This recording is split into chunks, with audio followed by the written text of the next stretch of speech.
coming up on this edition of Southwest TV News. In 2016, the city of Swift Current continues to hold down the #1 ranking for a mid-sized city for entrepreneurial presence. Provincial and local dignitaries recently gathered for the official ribbon-cutting ceremony to mark the grand opening of the Meadows. The Maple Creek branch of the Salvation Army has been in the community for 100 years and continues to support local residents through its food hampers and the annual Christmas campaign.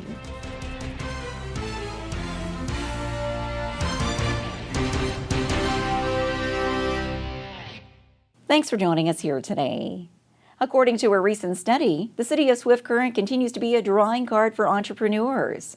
We have more in today's top story. Each year, the Canadian Federation of Independent Business collects data from across the country and prepares a report on the entrepreneurial characteristics of a city. The study looks at such areas as entrepreneurial presence in a community, the perspective of entrepreneurs, and entrepreneurial policy in a community, how local government supports local entrepreneurs.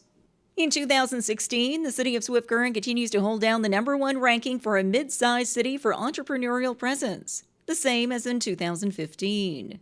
While ranking number 26 out of 125 cities of all sizes across Canada in all study rankings, a drop from number 10 in 2015. A commendable ranking for this Southwest community, as it stands out from all other Saskatchewan cities. It's exciting, and quite honestly, it's not a surprise to me. We do have entrepreneurs all across Swift Current and also across the Southwest. We're excited for that, and it's a big part of why our community makes sense. And if you think about it, you're comparing communities the size of Swift Current to the size of Toronto. So there's a lot of, I'm sure, metrics and a lot of data that goes in there. The part that I'm real proud of is we're #1 in Saskatchewan. That's the part that I'm really excited about. And as far as looking at 26 across the country, that's still a very positive number. Burrell further adds the city of Swift Current continues to try and attract new business to the Southwest community through Action Swift Current and other strategies. So in the past, one of our strategic goals was obviously to grow our community. It started quite a while ago with Action Swift Current, which ultimately became part of the BRE with business retention. We're now looking at continuing to grow Swift Current and grow Swift, and I think where we are going to see more of that is reaching out outside of Swift Current, maybe even outside of Saskatchewan, inviting businesses to choose Swift Current as their community of choice to come here. So I think we're going to see more of that. I think once people are here and once they see how good it is for an entrepreneur to be in our community, I think that's how we're going to continue to grow. A complete breakdown of the CFIB 2016 study is available online.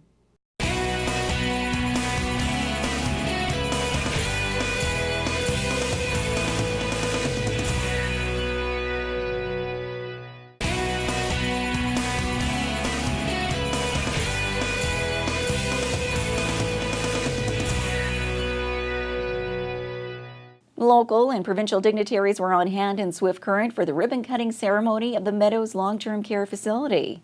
We have more in this report. From the official sod turning in September of 2014 through construction and transfer of long-term care residents, the Meadows in Swift Current is a welcome addition to the community. Provincial and local dignitaries recently gathered for the official ribbon-cutting ceremony to mark the grand opening of the Meadows, a project which has been in the spotlight on a provincial and national level, winning numerous awards for its P3 concept and unique approach to a more home-like style of care for its residents.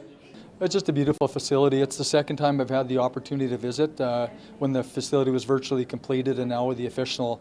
I like how they termed it today, not really a ribbon cutting, but a housewarming, because it truly is a home for all the residents here and the families that do come to visit them.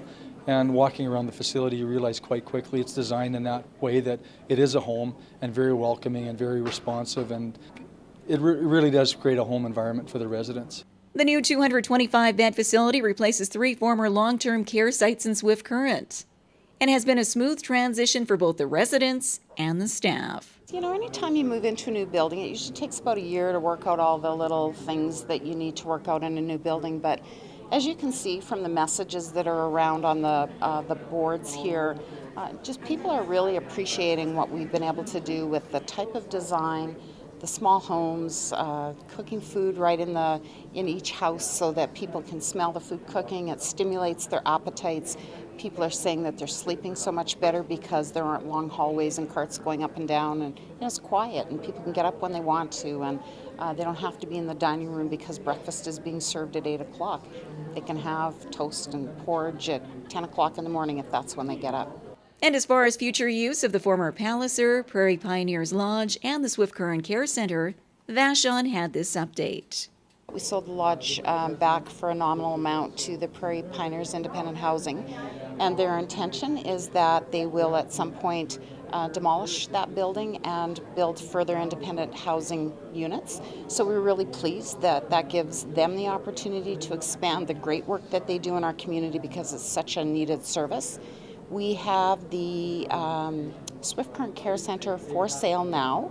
We were able to carve off a small piece so the city could expand some of their golf course stuff that's right there. So, we were glad to do that and really didn't take anything away from that property.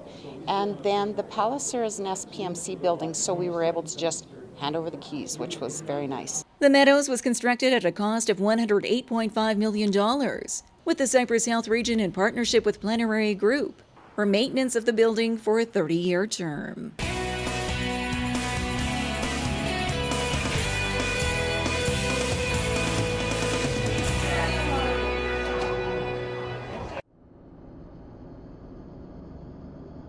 Those times when I thought that he was just very quiet and shy and withdrawing a little bit, that he was probably depressed and I didn't know it.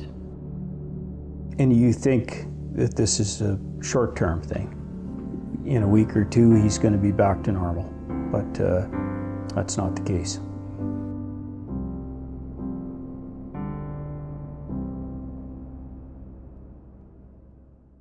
With the Christmas season just around the corner, the Maple Creek Salvation Army is again asking for your support with its annual toy drive. The Maple Creek branch of the Salvation Army has been in the community for 100 years and continues to support local residents through its food hampers and the annual Christmas campaign. The 2016 toy drive is already accepting applications for Maple Creek and area families, along with donated toys for children and youth through the age of 16. And in order to meet the request of close to 100 applications each Christmas, the Salvation Army relies on the support of partnering businesses and other members of the community. The Cowtown Kids Toy and Candy Store is on board with the program this year, with an array of games, toys, and other gifts for donors to purchase. Bob Siemens is the store owner and explains how the annual toy drive works. December 9th, we're having the Fill the Cruiser Day, so there's a police cruiser in front of the store for the day, and we have an opportunity to fill as many toys into that cruiser as possible, and then that in turn will be given to the hampers and distributed that way. Anybody can come down to the store. We pick out a gift. There's lots of suggestions in the stores for things that they need for these hampers, and then we make the purchase, and then they get to add it to the cruiser and join in the excitement of being able to share the Christmas joy. And as the Salvation Army's toy warehouse continues to fill up in the coming weeks, parents and caregivers who apply to the program will be able to stop in and shop for their children. We tried to evolve from just handing them a bag of toys that we thought were age appropriate to being able to choose their own toys. We thought it gave them a little more dignity. It just made more sense. There's nothing worse than opening your third Monopoly game in a row and there really isn't anything else for you. And we felt that that was the most appropriate way to do it. And fortunately, for the last 4 or 5 years, we've had organizations who have provided us with space, or individuals. In this case, this building is owned by the town, and they've said that yes, nobody's in it, and the parents then can come here. They have a half-an-hour appointment. They can go around and choose all the toys for their children, and often pick up things like wrapping paper, cards. And as the wish of each child on the Salvation Army's list are filled this Christmas, the overall process is heartwarming to those working on the front lines. I like seeing people realize that there's good in the world and that there's people willing to help them and to give them toys, and that it's not, they don't have to do anything in return. It's not like a situation where we're saying, we're going to give you toys, but you better do this and do this, and or come to church and all this kind of stuff. It has nothing to do with that. It's people just wanting to give. Applications for the toy hampers will be accepted by the Maple Creek Salvation Army until December the 9th, with toys distributed through December 15th. Donations of toys can be dropped off at the Salvation Army Toy Warehouse.